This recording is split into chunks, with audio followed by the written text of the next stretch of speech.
Good evening, people. How's it going? Welcome to Sweden. It's minus 27 degrees outside, and I'm wrapped up in a blanket because Jesus Christ, it's so cold outside.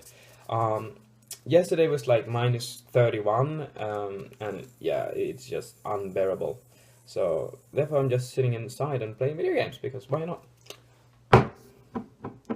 Oh, this. Yeah, my hair looks shit. Sorry.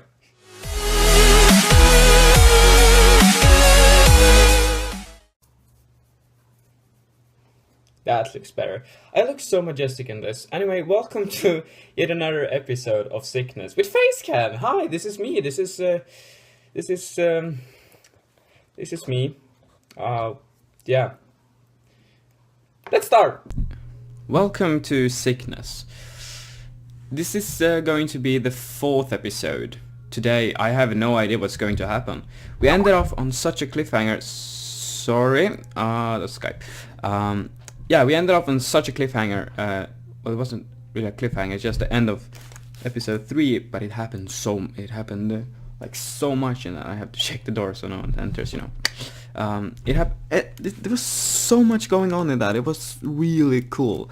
So we're going to head out and jump into the 4th episode of the chapter 4 and see what it has to offer.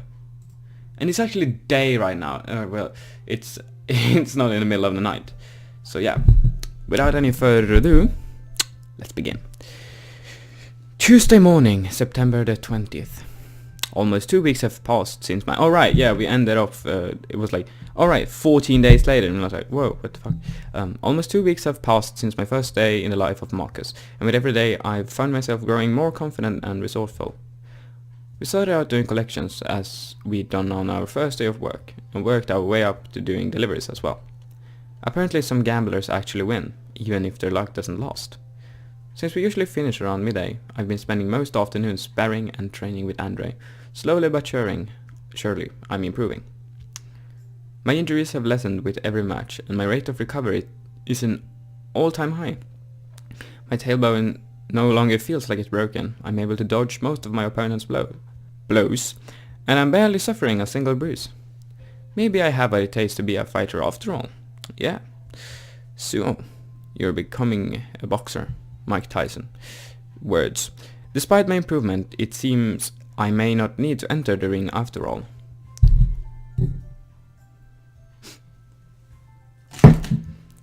Although there's always a need for more combatants, reliable collectors are apparently far more valuable, and I'm going to... There we go. There we go, yeah. That's better. So you don't have to be with my voice all the time. As long as I keep doing what I've been doing, Marcus believes our current work will last for many months to come. I'll be able to make a comfortable living doing despicable, legally questionable work. Yeah, the legally questionable work has been mentioned like 5 billion times now. Marcus won't need another lackluster cover job, and Carasso will have 2 trustworthy collectors. With our current predicament being what it is, everybody wins. Everybody, that is, except for Sarah. Hi, I'm Sarah. Is she here? Well, I've been growing stronger and more capable every day. Sarah has been doing the opposite. She was as happy as ever over the weekend, then became depressed, and on edge the second that Monday rolled around. Another week rolled by and the same pattern repeated itself. Lately, Sarah has been returning, with misery so obvious that it pains me to simply look at her, let alone try once again ask her what's wrong. Her mental state just continues to degrade, and she won't tell me a thing. Yesterday afternoon, Sarah practically broke down the moment I returned. She cried and cried, allowing herself no reprieve as she silently wept for a reason still unknown. I carefully looked her over, noticing no physical injuries of any kind. Her clothes weren't torn, her hair was straight, nothing was amiss. All I could do was offer Sarah a shoulder to cry on as I attempted to console her, holding her tight until I was on the verge of tear myself. I don't know what's worse, seeing the only loved one I have left in such a state, or feeling powerless to do a thing about it. You see my lamp? It's really cool. Do you want me to turn it off? Wait.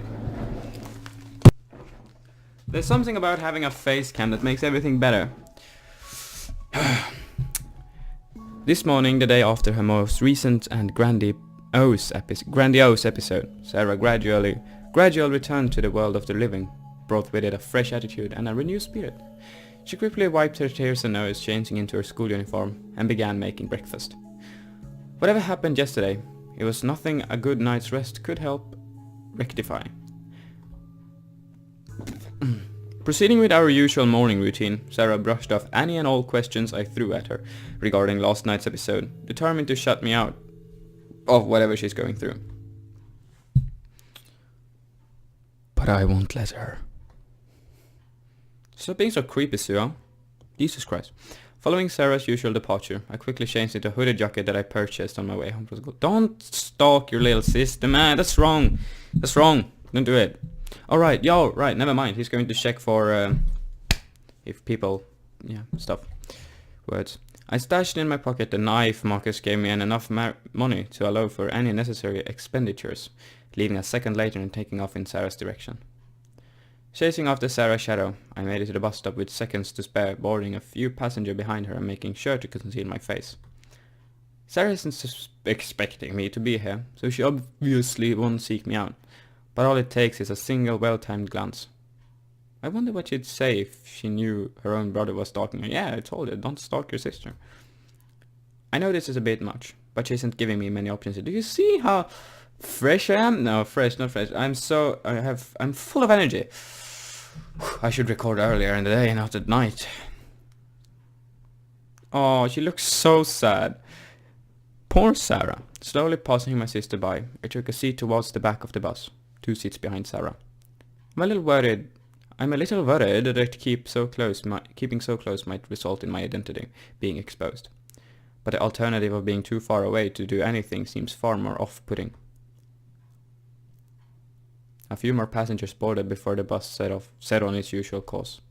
Sarah sat quietly by herself, staring out the window the entire trip, seemingly without a care in the world. She didn't say a word to other passengers or do anything to attract attention, and in return she didn't meet with any conflict to speak of. After what felt like only a few minutes, we reached our destination, ascending 2 flights of stairs as we made our way from the bus to the city's train station. I continued to follow Sarah, but no matter how hard I looked, I couldn't find any reason for her recent depression. Could it be that she's being bullied at school after all? If that were the case, she'd want to change school, not moving houses. But if it isn't commute, then... As if responding to my doubt, trouble finally emerged. Standing between Sarah and the ticket gates were 2 teenage boys, each one of whom seemed to recognize Sarah the moment they laid eyes on her. Likewise, Sarah's expression worsened as they approached her, quickly confirming my suspicions. Oh, please don't tell me... A dole sent one? So quiet, awkward silence. Oh, come on. Although I was a little too far away to hear what the boys were saying to her, Sarah's expression and demeanor spoke volumes. Yeah. Demavour. The duo continued to cut her off whenever Sarah tried to walk away, often standing on either side of her to block her exits. They smirked to themselves whenever she lashed out, laughing while Sarah snorted in disgust. Even without hearing a single word, I knew they were the ones I was after. Once our train arrived, the boys followed Sarah into her chosen carriage. They allowed only a few feet between themselves and Sarah at any point in time, following close behind her as she tried to distance herself from them. The red door, they look... Hey, slow down. What's the rush? Yeah, don't you wanna sit with us? Hey, keep it down, you two. Seizing opportunity the moment it struck, Sarah sat down next to a police officer, finally granting herself a moment reprieve from her pursuers. Nicely done, sis. Yeah, good for you. Good for you. Although the trip itself proved rather peaceful, harassment resumed the moment Sarah reached her destination. It may only take a few minutes to get from the station to a school, but time isn't the only factor here. Well, the train station had security cameras, and the trains were lined with cops and rail staff. The road to her school encompasses little more than side streets and vacant lots. Unlike at the station, the two teenagers kept their distance on the walk to school. They followed at least 10 meters behind Sarah at all times, allowing them to talk quietly between themselves without giving the target any indication as to what they were up to. With a safe distance between Sarah and her pursuers, I moved in closer, enabling myself to listen in on the conversation the duo were having. You're killing me, man. Why not today? There aren't many people around. Just be patient. Her time will come. We have to wait until she's alone, you know. You've been saying that for weeks. When is her time exactly? When God says so, my friend. Just stay calm. Getting desperate is the fine first step towards getting caught. Well, I suppose you would know. But shouldn't an ex-con like you have bigger sex drive? Oh, come on, are they going to rape her? Fucking twats. Why does it feel like I'm the only one into it today? You're just too focused on that silver girl. You need to diversify your palette. Taste a couple of other girls first to whet your appetite, you know? No! No! Stop it! I swear to God, if you get unconscious now, Suoh, I will kill you. As I listened to what the two were discussing, I felt a familiar surge from the bottom of my stomach. I clenched my fist so tight that I could feel my own pulse, utilizing every fiber of self-control at my disposal in order to keep my fists by my side. I know I need to remain calm, but my blood is already boiling. The mere thought of what they're alluding to is driving me absolutely livid. Sarah's been mere feet away from these two cretins for weeks now, being broken down mentally until the point of tears, and they're laughing and snickering about what I planned for her. If I don't step in, if I didn't tail Sarah at all, I can only imagine how long it would take before. No, don't even think like that. What matters is that I'm here, and that this will all end today. One way or another, I'm gonna find you. I'm gonna get you one way or another. Yeah. As Sarah neared the end of her short walk, she practically sprinted through the school gates, enjoying the safety her school provided. With other students mulling around the front of the school and hundreds more within, she was soon among friends, safe from the clutches of her stalkers. Bye-bye. See you after school. Those dirtbags. They really are laying it on thick. Between the discretion they've shown thus far and the else familiarity they exude, it's no wonder Sarah hasn't managed to shake him off. It's not a rare sight seeing teenagers hit on one another or breach the personal space of others. As long as they don't step too far out of line, randomly passerby would think nothing of it. If their intentions didn't make me want to throw up, I might actually praise how much thought they've put into this. So, ready to intercept the next train? There are always a few passengers on the late trains, and the students are in too much of a hurry to notice it. Have you guys heard about it, like the groping in trains in Japan? It's disgusting. Like, what the fuck? Don't Google groping in Japan, please. I might get into a lot of shit. Sounds like a plan to me. No arguments here. Heading back on a slightly different route, I soon found myself watching the duo from afar, giving myself enough cover to prevent the two from noticing my presence. I took the time to make myself room between some bushes and the side of a nearby house, settling in for longer than I would have liked, as I watched over my targets. Although watching and waiting isn't a skill of mine in which I have much faith, it does give me time to cool off, offering much needed shade and breathing room. I should use this time to calm down, gather my thoughts and... No, you don't! Shut up! The moment I tried to calm myself, I once again felt the same sickening feeling in my chest. What on earth was I thinking? How could I possibly calm down, knowing that those two are doing? What those two are doing? How can I just sit and wait while those two go about their life preparing to grab another victim? How can I let people like them roam the streets, preying on innocent young girls? Scum like that doesn't deserve to live, much less breathe the same air as my sister. They could both die tomorrow and the world would be a better place. Sorry, I'm getting a little into character here. Better yet, they could die today. Yeah, Suoh! 10 minutes of agony later, another train came along, carrying with it several unsuspecting targets. Even from my post shrouded in foliage, I could easily make out every movement of my targets and, more importantly, the next victim. Oh, poor girl. Just kill him. Just beat him to fucking pulp. Sorry. That's a slender, timid-looking girl, probably a year younger than Sarah and I. How young is Sarah? I have no idea. Like, the age in Japan, like the anime things, so hard to tell. She was wearing the same uniform and had a similar build to Sarah, but her demeanor and attitude seemed more naive and carefree. A pretty young girl who would make too perfect a victim. No sooner had I made my guess than the duo began stalking their prey. The target was in too much of a rush for the same level of caution to be necessary, unaware that she was even being followed. They tailed the girl closely, roughly matching her pace until the three passed by an empty dead-end street. Now! Look at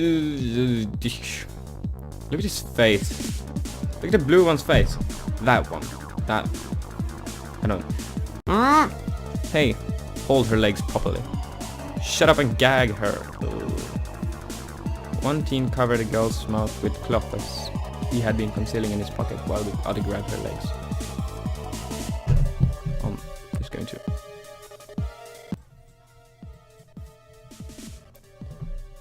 Taking advantage of her shock, the duo immediately carried her towards the empty street, packing a house on the corner they presumably knew to be empty ahead of time. The girl was scared stiff, but once the initial shock wore off, she began flailing wildly. Hey, you picked a feisty one today.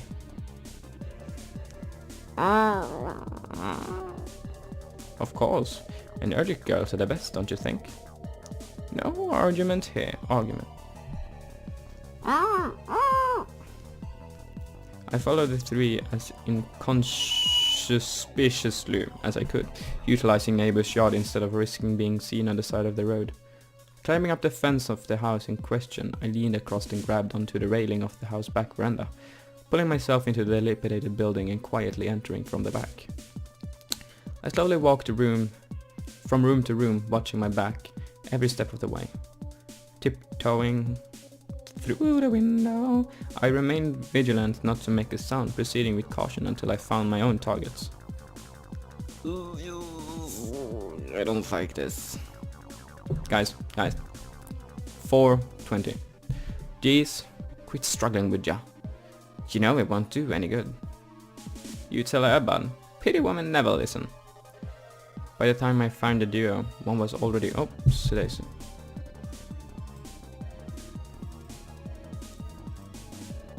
By the time I found the duo, one was already holding the girl down, sitting on her stomach and pinning both of her arms down with his own. His weight appeared to be more than enough to restrain the girl, making the job easier than he dared hope. In her mouth was the same cloth that I had used to gag her during the initial grab, now kept in place by the use of duct tape. Alright, almost... Is that a camera? Are you going to fucking film this shit? Oh, is this a snuff film? I will kill you all. About time, let's get this show on the road already.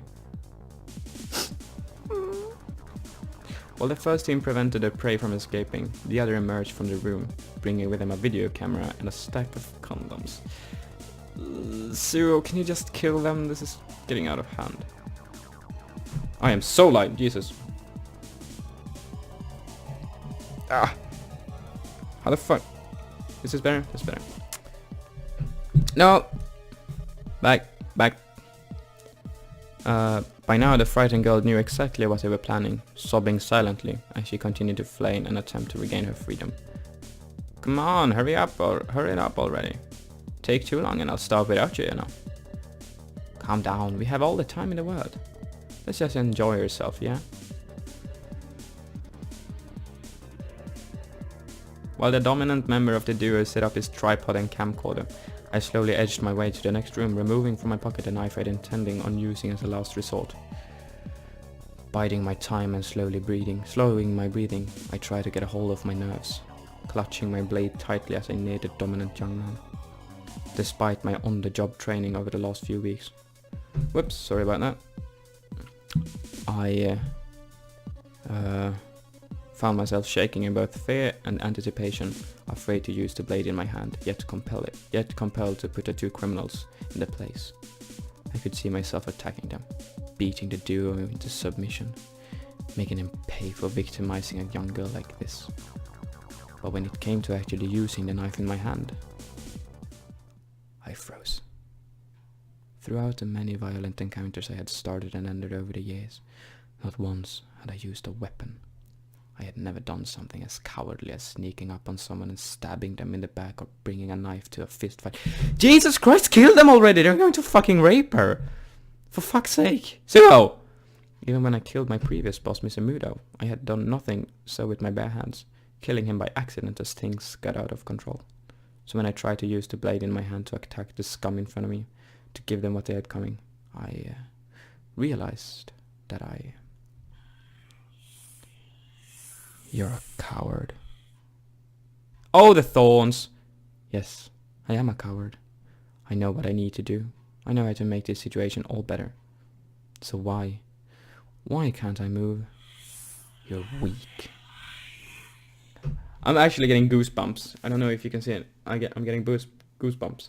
Oh, it's too light, sorry. I'm getting goosebumps. It's because I'm weak, isn't it? I don't have the strength to help that girl. Helping complete strangers is a job for the police. I have no business with a girl to begin with. Why am I even here? Why did I come here today? That girl is just some random person I've never met before. Her well-being is not my problem. Shh. And if it were Sarah? Oh, yeah. Sarah? No. If that had been Sarah in there. If that had been Sarah. There! The perfect angle. Ready for your debut, little miss? Yes! Just fuck you! Sorry. Interrupted mid-sentence, the teen's eyes shut wide open as pain unlike anything he'd felt before cremated through his body. Protruding from his stomach was the tip of a knife, taken with it bone and cartilage from his spine. Before he could do as much as wipe the blood dripping from his mouth, the teen's legs buckled and forced him to the floor, refusing to move no matter how much he willed them so. Oh, what the fuck? Is that Suoh? Jesus Christ, you look badass! Fuck yeah! With the first youth disposed of, I swiftly embraced his partner, grabbing the teen by his throat and dragging him off to the petrified girl beneath. Altered to my presence by his partner's groan, my second target tried to fight back, nailing one of the remaining bruises of my stomach on his first shot. But with adrenaline and anger fueling my every action, the pain didn't even register. I removed my hand from his throat and gripped him by the hair, exposing his throat for the obvious next step. Yeah, that's fucking right. The moment my hand left his throat, my knife took its place.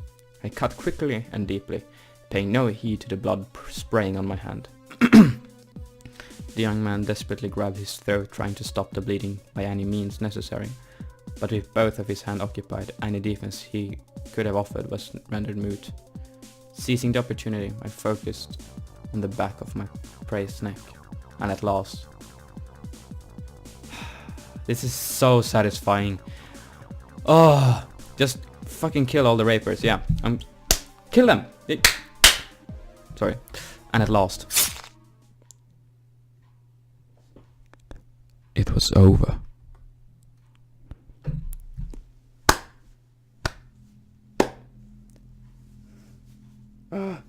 The shields, man.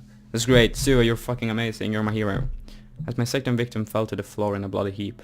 He's like Dexter, except the whole plastic and chopping and... Okay, he's nothing like Dexter.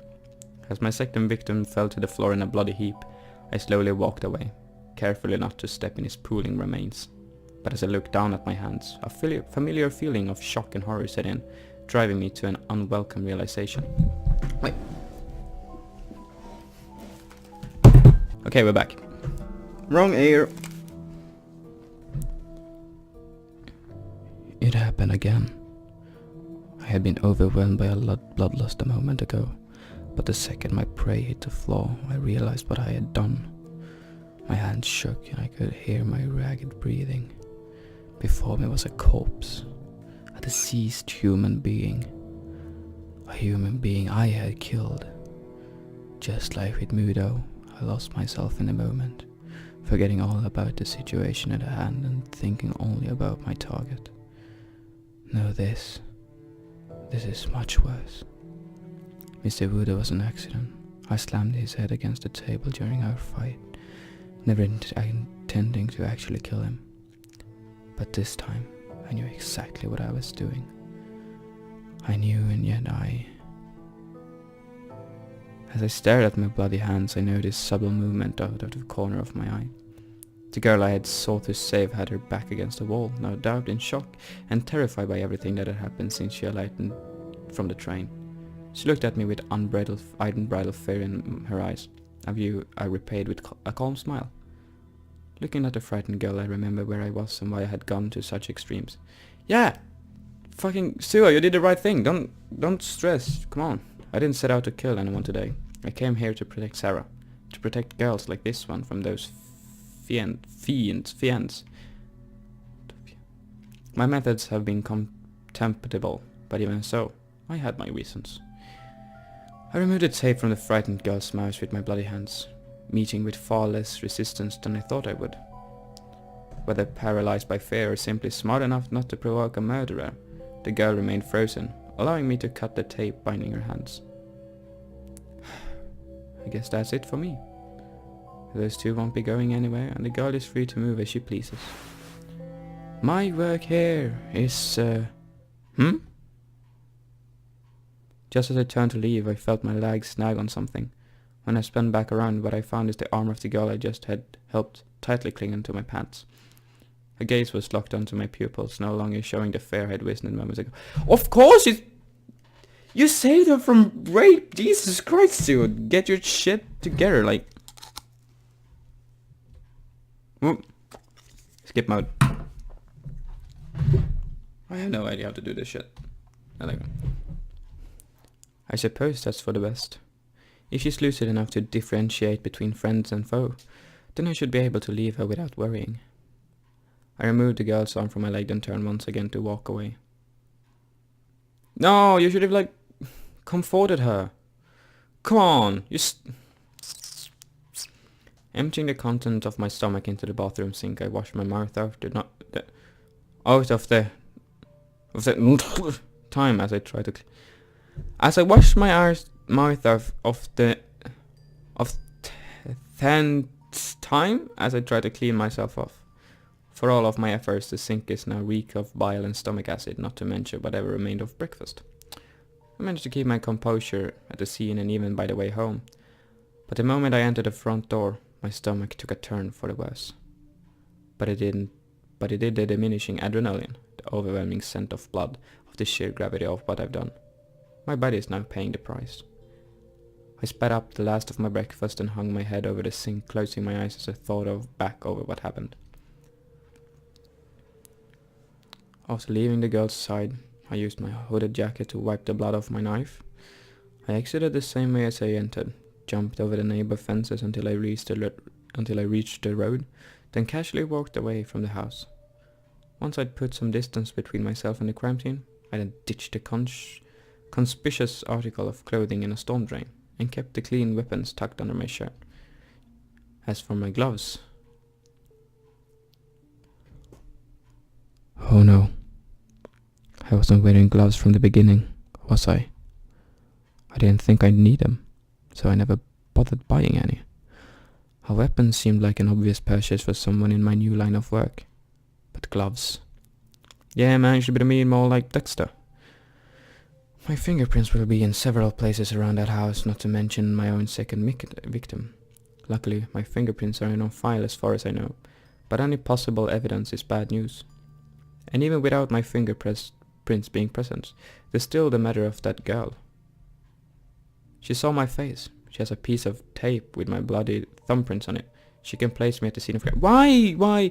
If she does that when he saved her from being raped and possibly killed in the action for like things, then don't fucking nag on him. Like don't snitch. Be a good girl and just be grateful that you're alive and not rape. Yeah. But will she? When I left, that girl seemed to realize that I meant her no harm. If anything, I helped her out of a bind. So she shouldn't do the same? So shouldn't she do the same? Yeah, exactly. Calm down, Suoh. Even if she does play along, the fact is that I'm not in serious trouble now.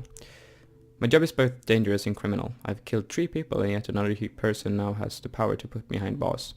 Sorry, I'm speaking too fast. Sorry guys, I just got something to drink. Cheers! Big ass. Cup. If I'm not careful, my work might just start following me home. Where are we? Finally prying myself away from the sink, I eventually managed to settle my stomach and get a grip. I realized that worrying wouldn't do any good, and that I could only wait and see. For the time being, the matter was out of my hands. As I attempted to restore some sense of normality to my day, my mind turned back to work, my collecting gig with Marcus. With our usual meeting time having come and gone, it was already too late for me to head out. Even if I left, I wouldn't have any clue where to go, since our destinations were told to Marcus directly. What a blunder. I killed 2 people, left evidence and a witness at the scene, and now I'm skipping work which my crime lord boss expect me to complete. I should breathe out. Today really couldn't have gone any worse, could it?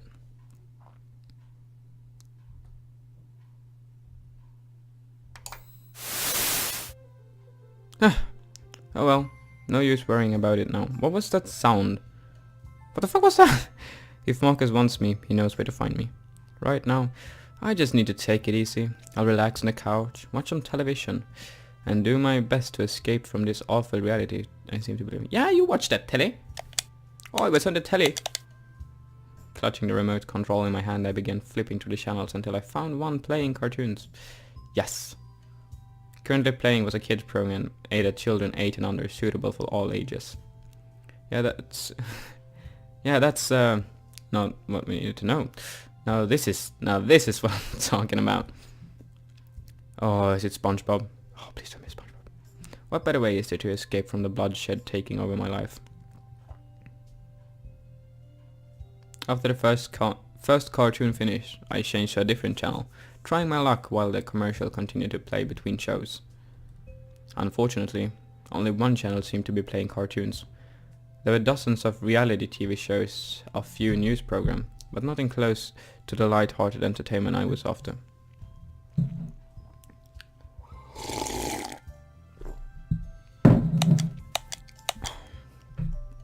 I kept flipping through the channels until I rested on a morning news program, sighing deeply as I resigned myself to learning about the real world after all. Adulthood. As much as I wanted to escape reality for a while, sensationalist news stories can't possibly be as confronting as my new job, let alone my morning. I sat through a few minutes of puff pieces before flipping back to the cartoon channels I was on previously. As luck would have it, however, what followed the cartoon was a live-action kids show instead. Kids no older than 12, sitting in a fake classroom and playing on smartphones. How stimulating. This is what kids watch nowadays. Oh, I just feel... Yeah, that's me! Oh, Jesus Christ. Please tell me you feel the same. My camera got like... fault, so I had to empty some shit. Anyway...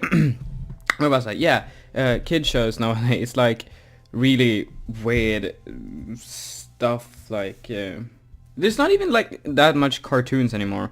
And like cartoons was what I grew up with, like what we call the Power Rangers and SpongeBob, and all this shit. Not like Hannah Montana and fucking yeah, stuff like that. It's no, I don't watch kid shows. Yeah, kids nowadays. What's so interesting about watching preteens bond over how difficult their little lives are? Yeah, exactly, Zero. I can so relate to you, Jesus. No. I swear to God. Oh, you ran out of credits on your prepaid plan. You're practically a third world orphan. What were your parents thinking, trying to teach you moderation? They're practically Nazis? Suoh. What's happening? Your teacher assigned you difficult homework? You poor thing. What am I doing? I need to calm down already. Ranting about this shit isn't going to do me any good. There are things I need to do, and none of them involve watching worthless trash like this. Okay, so you can calm down now. Flicking the channel back over to morning news, I headed into the bathroom once more, choosing to focus on cleaning up after myself. It would be rather filthy of me to leave the bathroom smelling like vomit, not to mention downright careless. I can't risk having Sarah learn about what happened here today, or about anything I did today. With that in mind, I quickly scrubbed the sink clean, then turned my attention to my clothes. Although the hooded jumper I threw away absorbed most of the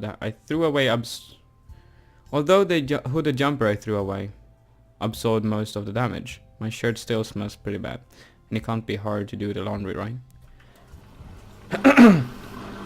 Oh shit, is he trying to do laundry? Before the washing machine blows up. Okay, the washing machine appears to be on. Now what? Do I just throw the clothes in there? Or do I need to do something to them first? And for the matter, where is the laundry? Isn't there a basket of clothes around here somewhere? Okay, maybe I should start with something I actually know how to do. That's also me. I don't have no clue what I'm doing. Don't ask me to do the laundry. I'm no chef, but surely even I can make a proper meal, now that we have actual ingredients. Oh, come on. I thought I charged you. Sarah's been out doing all of the cooking lately. It's about time I made something for her instead. Oh, you're going to fuck everything up, Suoh. You're going to fuck everything up. Now, what to make? What to make? We still have some chicken, eggs, tomato. Okay, I'll guess I'll make instant noodles. For fuck's sake. So, get your shit together. Good lord. I'm pathetic. Yeah, you're fucking pathetic, Suoh. I'm sorry. Now we return to local news. As I pulled a packet of instant noodles out of the cupboard, I heard a television from the next room. The instant noodles. I guess this isn't so bad. I suppose it's kinda cool that I can listen to the news while I cook. I almost feel like a stay-at-home dad. Or a house husband. No, you're living with your sister, don't say that. Earlier this morning, 2 fugitives were found in a critical condition in an abandoned house. Oh shit. Eh? I ran back into the living room and hastily clamored for the TV, for the remote control. I increased the volume and leaned forward, nervously watching the screen. The older of the two, who was released from a juvenile detention center 6 months ago, was found in his spice severed just above the lumbar. He was rushed into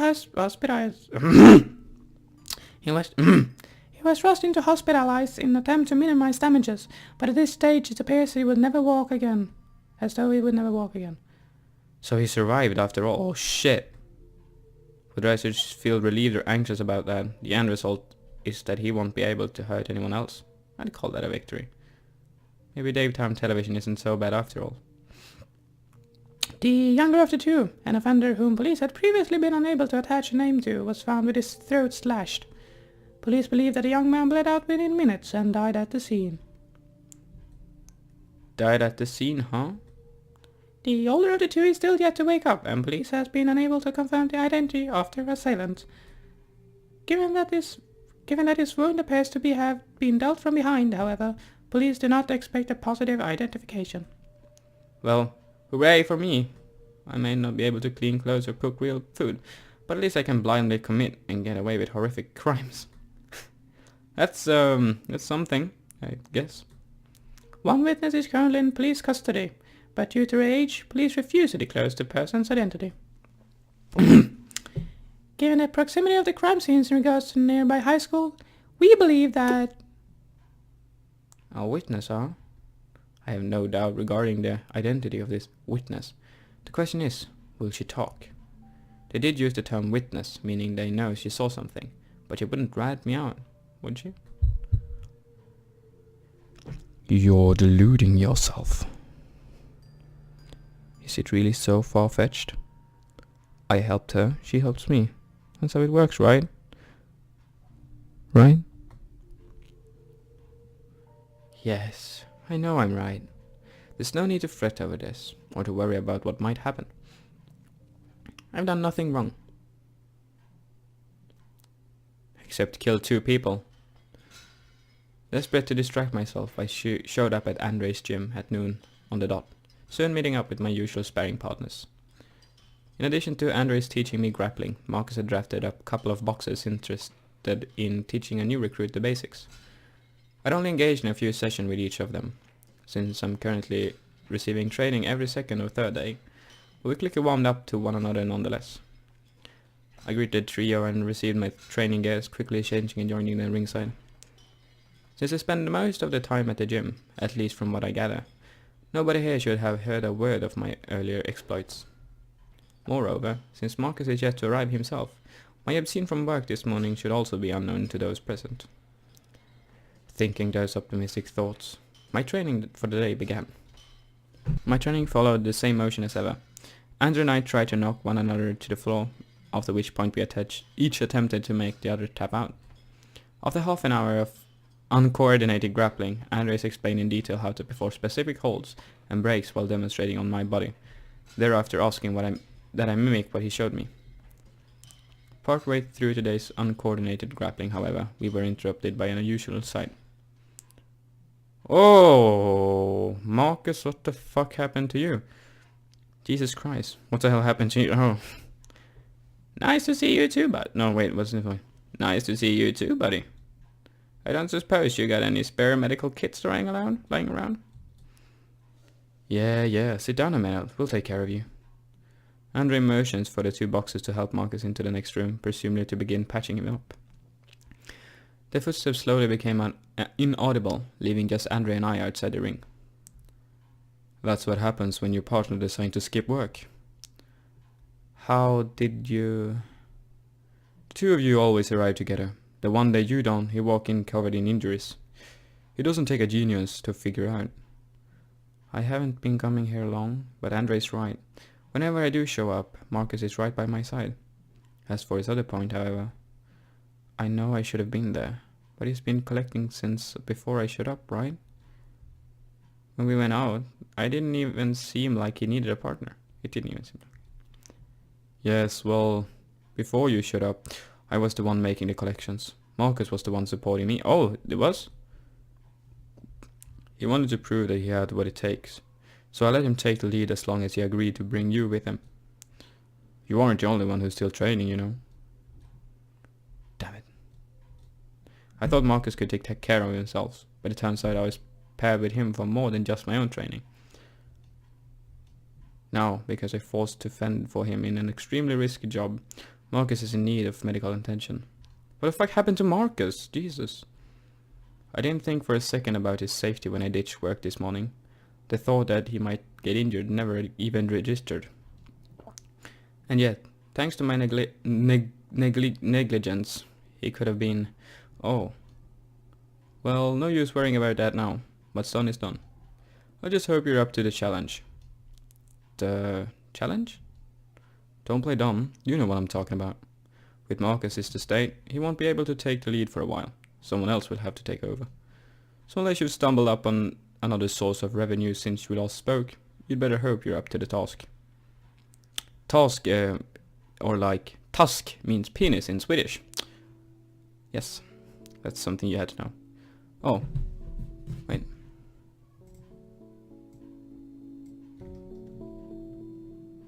Oops.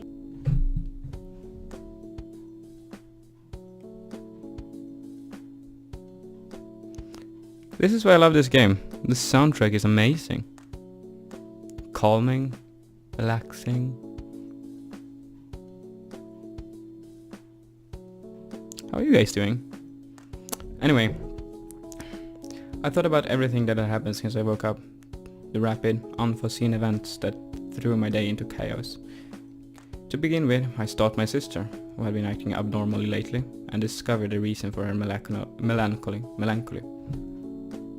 I then watched a girl get abducted, and consequently killed and paralyzed her would-be rapists. Yeah, that's good, don't. I skipped work, the price for which was paid by my partner, who was badly injured. Last but not least, I was prompted to lead collector, despite being on the job for mere 2 weeks. But even as I mulled over my bizarre day I didn't regret my actions. No, you shouldn't, good job. I consider my deeds to be idiotic and impulsive, sure, but I did not regret them. Marcus knew the risks, and the 2 I attacked deserve far worse. Those 3 will receive no pity from me. The only one who suffered needlessly today was the girl I freed, and the situation would have been far worse if I hadn't shown up. You're a fucking hero, Suoh. Good job. And yet, despite that being the logical conclusion, why do I feel so bad? Forget it. There's no point thinking about this any further. I just want today to end already. As I walked through the kitchen, what awaited me was a sight I sorely needed to see. Aha! You're back early. Today just keeps on getting better. Stumbling out of the living room was Sarah, as lively and elated as I'd never seen him. Cool dress! That looks good on you. Fits your hair. As if her tone and demeanor weren't enough, her clothing spoke volume about her mental state. Sarah always still liked wearing dresses and skirts. In fact, it took years before she finally stopped wearing my pants to school and actually tried my skirt. But when she's this happy, even her unfounded body issues won't stop her from showing off. Good evening, dear sister. Jeez, you sure seem to be in a good mood. That's a really nice dress. I like it. Yeah, good for you. And for that, I am eternally grateful. Hearing about my exploits and seeing Marcus's sorry state shocked me. But if that's what takes it to see Sarah this happy, then I'd do it again in a heartbeat. How could I not be? Didn't you hear? There was an assault near my school earlier today. She found out about that already? Wait, forget about that. She's excited that there was an assault? What the yeah, she's like, yes! There's an assault, I'm so happy! In any case, should we play along or should we play dumb? Dumb or play along? What the word? Play dumb, yeah, play dumb. An assault. And you're excited about that? Eh? No, it's not like that. They had it coming. Oh. Anyway, like I was saying, these 2 criminals, they abducted a girl from my school. They grabbed her on the way to school between the train station and the school gates. She tried to break free, but the 2 guys were too strong for her. That's when he showed up. Yeah, Suoh. He who... name you should speak of. Well, you know those comics books you used to read when we were young? People would put on costumes and go around fighting criminals, taking the law into their own hands. I always thought it was rather silly, to be honest. Heroes showing up out of nowhere to save the day. Hey, there's no need for that. I'd still read them now if I had the luxury. But it does happen. But it really does happen. A vigilante showed up. He beat up the bad guys and saved an innocent girl. A vigilante? I suppose that's technically true, though I wound up committing more crimes than I stopped. It's amazing to think that people like that actually do exist. Really? Of course. If more people were like that, crime wouldn't be such a problem. Is this really my sister? I thought you were a believer in the justice system. What happened to pursuing a career in law? Those are two separate matters. Sometimes the system doesn't work and people have to take the law into their own hands. If the system did always work, we wouldn't be in the city to begin with. I can't refute that. So, this vigilante. Is that the end? No. Oh, we're going back here. Come in. Good evening. Good evening, Sai. Wait, it's evening already? You should really go outside once in a while, you know. And ruin my perfect complexion. Moving along, I have information I think you should hear. Have you been watching or reading the news at all? The news? Why would I do that? Half of it is fabricated and the rest is just plain boring. Wait, is that Sai? Is this Sai? Wait, is that Sai or is that Sai? Who the fuck is who?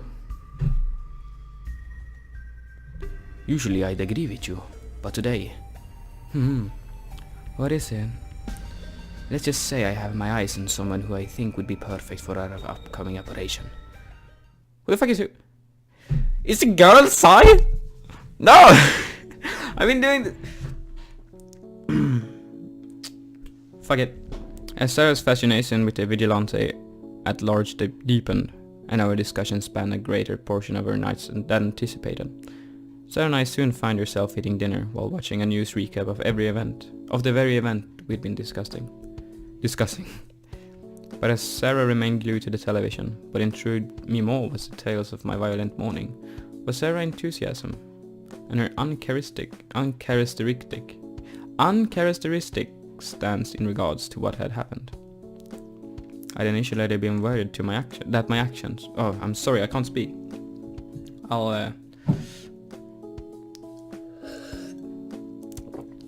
I'd initially been worried that my actions, my violent degradation, would inevitably drive us apart. Should I be exposed? I thought that the sight of me covered in strangers' blood would sicken my sister, maybe even prompt her to call the police. However, as Sarah unknowingly heard of my exploits, she wholeheartedly agreed with what I did.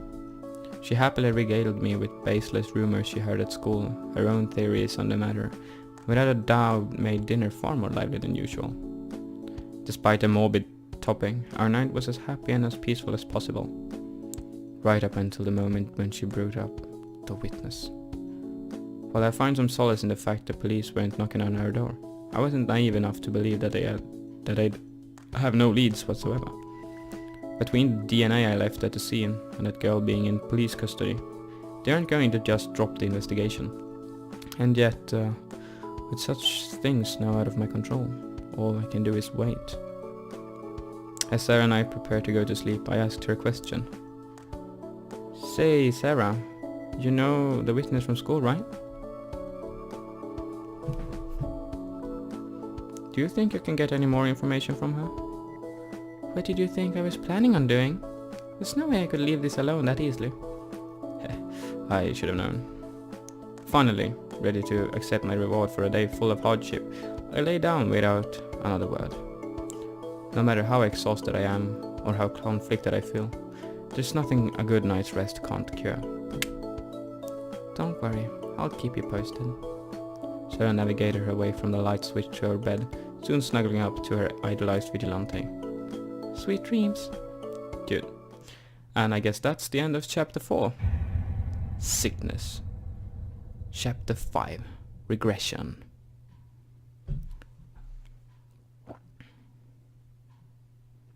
The next day. Wednesday morning, September the 21st. Let's make a quick save. Save. And we're going to save here. Yes. January 7th, 1937. And that, my friend, ends this episode of Sickness. Chapter 4. I don't remember what it's called. This one is... Oh, the game is so good right now. I can't believe this is a demo. It's a really good demo. The game is actually fantastic. I can't believe that it's actually this good. This episode might be the best so far. It's between this and the last one because so much things happen at the same time, and it's just pure amazing, like everything that's happening, and I can't explain how much I am in love with this game. It's fantastic. I'm definitely, even if you don't like it, I'm going to buy it, and I'm going to play it for myself because this game is like the best I've played in a while. Even though it's not much of a playing, it's more like a story and basically a comic book with nice sound. And I'm just so grateful that I've actually found this game, and more than that, I'm the only one playing it on YouTube as far as I'm concerned. I haven't found anyone else playing. I mean, if you search sickness and games and stuff, you won't find anything except like mine. If you find it, it's a great name. It's a great game, more or less. I can't say anything else about it. It's great. I really think you should check it out. The guy who made it is he's fantastic. He really worked hard on this, and it's great. Yeah. Anyway, other than that, thank you guys so much for watching. If you liked the video, leave a comment down below what you want to see else or what you want to see more. And don't give it a like and go with the flow. My name is Prozite, and thank you for watching this video. Well, that was a little abrupt. I wanted to say like the outro, but not much outro.